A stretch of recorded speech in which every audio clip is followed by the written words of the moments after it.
Welcome to Cambridge English Language Institute. This is Ansar Ahmad. In today's video, I am going to talk about structure of HIV virus. So detail से देख लेते हैं कि इसका जो structure है वो किस तरह है. सबसे पहले HIV stand for what? Human amino deficiency virus. ये किस चीज के लिए स्टैंड करता है? Human amino deficiency virus. यानी इससे मुराद ये कि ये ह्यूमन की इम्यून सिस्टम को क्या करेगा? डेफिशिएंट करेगा, मतलब क्या करेगा? कमजोर करेगा. अच्छा, ये जो वायरस है ये भी अदर वायरस की तरफ है कि ये जो है ना डू नॉट, अगर हम ये कहते हैं डू नॉट रिप्रोड्यूस या सिंपल अल्फाज में से ग्रो लिखेंगे. ग्रो, ये ना तो रिप्रोड्यूस होता है ना ग्रो होता है. किस के बगैर? होस्ट के बगैर जो है ना ये रिप्रोड्यूस नहीं करता है.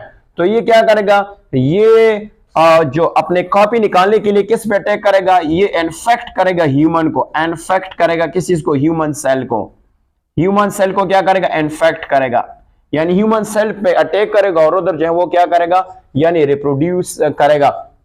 अच्छा, अगर हम बात कर लेते हैं ना कि ह्यूमन सेल को ये इन्फेक्ट करना है, बट अगर हम इसकी स्ट्रक्चर देख ले तो ये बेसिकली, अब डिटेल से जाएंगे, थोड़ा सा बात करते हैं. स्पेरिकल ये इसका जो स्ट्रक्चर होता है वो स्पेरिकल होता है और इनमें से कंटेंट्स, इनमें से न्यूमरस स्पाइक होते हैं. वो स्पाइक क्या चीज है डिटेल से अभी देख लेते हैं. और इसके अलावा ये ऑर्डिनरी माइक्रोस्कोप से नहीं देखा जाते. आम माइक्रोस्कोप से आप इसको नहीं देख सकते. ये आप इसको देख सकते हैं इलेक्ट्रॉन माइक्रोस्कोप के जरिए देख सकते हैं. अब इसके स्ट्रक्चर को देख ले हैं और डिवाइड करते हैं 3 पोर्शन में. सबसे पहला जो है उसका नाम है इसको कहते हैं वायरल एनवलप. सबसे पहला वो है वायरल एनवलप. कौन सा होता है वायरल एनवलप? वायरल एनवलप से मुराद होता है मेम्ब्रेन. तो इसका मेम्ब्रेन किस तरह होता है वो देख लेते हैं. इसका मेम्ब्रेन हम यहां से बना लेंगे, यहां से इसका जो है ना ये वायरल एनवलप होता है. ये कौन सा होता है? वायरल एनवलप को हम थोड़ा सा यहां से मोटा कर लेते हैं. ये वायरल एनवलप होता है क्योंकि ये बायलेफेट होता है, वायरल एनवलप है. ठीक है, ये आपके पास कौन सा होगा? ये वायरल एनवलप हो गया. ठीक है, ये इसको हम वायरल एनवलप कहते हैं. इस वायरल एनवलप से स्पाइक्स निकले हैं. कितने स्पाइक्स निकलेंगे वो हम देख लेंगे. यहां से जो टोटल स्पाइक्स निकले होते हैं वो है 72. इससे कितने स्पाइक्स निकलेंगे? ये वायरल एनवलप है, इसको मैं यहां से लिखूंगा वायरल एनवलप, और इनमें से 72 स्पाइक्स जो है वो निकलेंगे. स्पाइक्स, और इन 72 स्पाइक्स में फिर 2 स्पाइक्स अगर हम देख लेंगे 1 और 2 जो लगेंगे. एक का नाम होगा 41 जिसको मैं जीपी से डोनेट करूंगा. जीपी का भी मैं नाम बता दूंगा इसका मतलब क्या है. और इसके अलावा 120 जीपी, या इसको आप लिख सकते हैं जीपी 21 भी लिख सकते हैं. यहां से इससे स्पाइक्स निकले हैं, वो स्पाइक्स में डोनेट करूंगा रेड से. यहां से अब इसके एक पोर्शन तो मैं किससे डोनेट करूंगा? ब्लैक से. यहां से कुछ तो यहां से निकलेंगे इस तरह, यहां से, और कुछ यहां से यू निकलेंगे. कुछ मैं अगर ये ज्यादा तो नहीं बना सकता आपके अंडरस्टैंडिंग के लिए, यहां से इसके अंडरस्टैंडिंग के लिए यहां से, और यहां से इसकी स्पाइक्स जो है निकले हैं. यहां से थोड़ा सा बस इसको एक के आपको अंडरस्टैंडिंग के लिए हो जाए यहां से. और इसके इस स्पाइक का नाम क्या है? ये होगा आपके पास GP41. जी का मतलब क्या भी मैं बताता हूं. GP41 यानी ग्लाइकोप्रोटीन होगा. और इसके ऊपर क्या होगा? हेड होगा. वो किस पे मुश्तमिल होगा यहां से मैं बता दूंगा. तो ये हेड जो होगा वो 120 पे मुश्तमिल होगा. किस पे मुश्तमिल होगा? 120. ये है, इसको कहते हैं 120. यहां से इसको क्या कहते हैं? 120. और ये कितने होने चाहिए? 72 होना चाहिए. बट ये आप इसको लिख सकते हैं, ये आपके पास एक है, ये आपके पास GP है, GP41, और ये आपके पास क्या है? GP 120 है, इसको कहते हैं 120. अब इसको GP से क्या मुराद है? ग्लाइकोप्रोटीन. ग्लाइकोप्रोटीन से मुराद है कि ये जो स्पाइक्स बने इनमें से कार्बोहाइड्रेट्स भी है और प्रोटीन भी है. प्रोटीन इसकी बैकबोन है और बाकी जो है वो क्या है? कार्बोहाइड्रेट्स है. अब इसके बाद मैट्रिक्स शुरू होता है. इस लेयर के बाद कौन सा लेयर होगा? मैट्रिक्स होगा.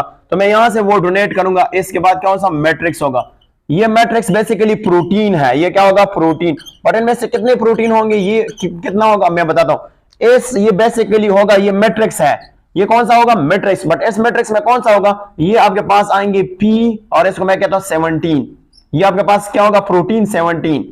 पी प्रोटीन को रेफर करता है, 17 इसके लेंथ को रेफर करता है। इससे ग्लाइको जो है ना, इससे मुराद कार्बोहाइड्रेट्स और प्रोटीन, और ये 120 ये क्या है, ये इसकी लेंथ को रेफर करता है कि ग्लाइको प्रोटीन की लेंथ कितना होगा। अच्छा, अगर हम बात कर लेंगे इसके बाद कोर शुरू हो जाती है। कौन सा चूर शुरू होता है, यानी यहाँ पे सॉरी कोर शुरू हो जाता है। तो हम देख लेते हैं यहां से कोर किस तरह होगा। वो इसकी कोर जो है ना ये बुलेट फॉर्म में है। ये किस तरह फॉर्म है, बुलेट फॉर्म में है। बुलेट जो गोली की शेप है उसी तरह होता है। तो हम देख लेते हैं। अब यहां से ये तो मैंने बना दिया है, यहां से ये इस तरह होता है, इस तरह। और ये जो है ना यहाँ पे कोर में सबसे पहला जो है प्रोटीन होगा वो कितना होगा, वो 24 होगा।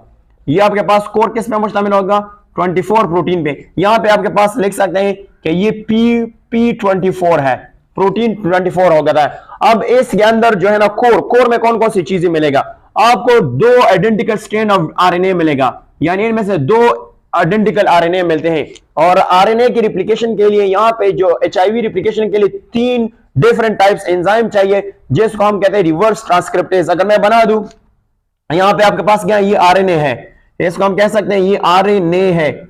और अगर हम देख लेते हैं यहां पे इसके साथ एंजाइम होते हैं, फॉर एग्जांपल मैंने एक एंजाइम इसको दे लिया, ये आपके पास कहते हैं रिवर्स ट्रांसक्रिप्टेज, रिवर्स ट्रांसक्रिप्टेज। अब इसको ट्रांसक्रिप्टेज को कहते हैं, अब मैं बताता हूं, ट्रांसक्रिप्टेज है। और इसके साथ क्या होगा, इसके साथ और एंजाइम होगा जिसको हम कहते हैं इंटीग्रेज, यानी इंटीग्रेज में यहां से इंटीग्रेज होगा। और इसके साथ प्रोटीएज होगा।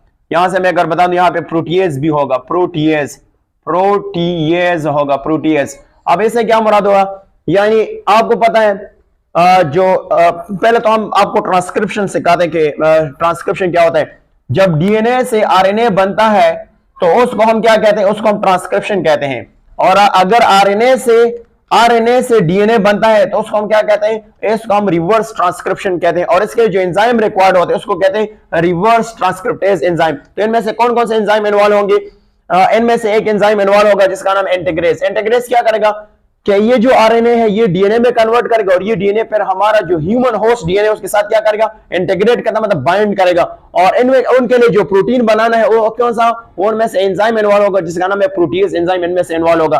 और इनमें से आरएनए है तो इसलिए इसको हम कहते हैं रेट्रोवायरस। इसको हम क्या कहते हैं, इसको हम कहते हैं रेट्रोवायरस। ये है रेट्रोवायरस कहते हैं, रेट्रोवायरस। ये कौन सा वायरस हो गया, एचआईवी जो है आपके पास रेट्रोवायरस हो गया। तो आप देख सकते हैं इसका पूरा जो स्ट्रक्चर है वो आपको नजर आता है। अच्छा, एक साइंटिफिक बॉक्स में कुछ बात है वो डिस्कस कर लेते हैं।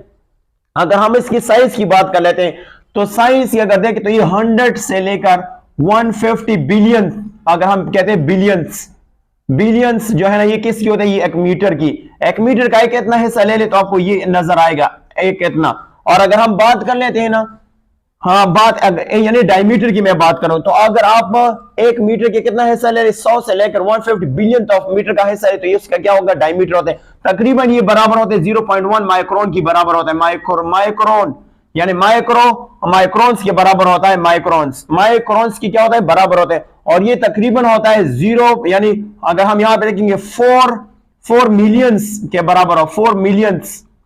4 मिलियंस किसके बराबर का होता है, ये 4 मिलियंस ऑफ किसके बराबर होते हैं, 1 इंच के बराबर होते हैं। 1 इंच के, 1 इंच का कितना हिस्सा, 1 इंच का 4 मिलियन का हिस्सा जो है ना इसकी साइज हो सकता है। इसके अलावा आप कह सकते हैं कि ये जो है ना 1/12 ऑफ वाटर, 1/12 ऑफ किसके बराबर होता है, यानी इकोलाई बैक्टीरिया की, इकोलाई साइज के बैक्टीरिया के बराबर होता है। और यह हिस्सा लिख सकते हैं कि ये 17 यानी 117, अगर हम कह सकते हैं 117 ऑफ किसके बराबर होते हैं, ये बराबर होते हैं CD4 सेल, जिसको हम कहते हैं CD4 cells plus white blood cells plus WBC या व्हाइट ब्लड सेल्स कह सकते हैं कि हमारे व्हाइट ब्लड सेल्स के कितने के बराबर होती है, 17 वाला पार्ट।